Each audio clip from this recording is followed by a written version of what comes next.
ইলাহা ইল্লাল্লাহ লা ইলাহা ইল্লাল্লাহ লা ইলাহা ইল্লাল্লাহ লা ইলাহা ইল্লাল্লাহ মুহাম্মাদুর রাসূলুল্লাহ।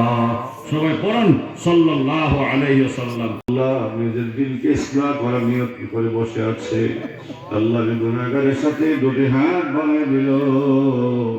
আল্লাহ দয়া করে মেহেরবানি করে জিন্দেগির সবগুলি গুনাহ মাফ করে দাও। আয় আল্লাহ, গুনাহ দিকে তাকাইলে তো জাহান্নাম ছাড়া কোনো পথ দেখি না, নেকির দিকে তাকাইলে জান্নাতের আশা করতে পারি না গো মাওলা। আল্লাহ, এরপর আমরা জানি তুমি রহমান, তুমি রহিম। আল্লাহ, আমরা যত বড় গুনাহগার হয় না কেন, জিন্দেগির পাহাড় পরিমাণ গুনাহ আসলে তোমার রহমতের সাগরে ফালাইয়া দেই রে আল্লাহ।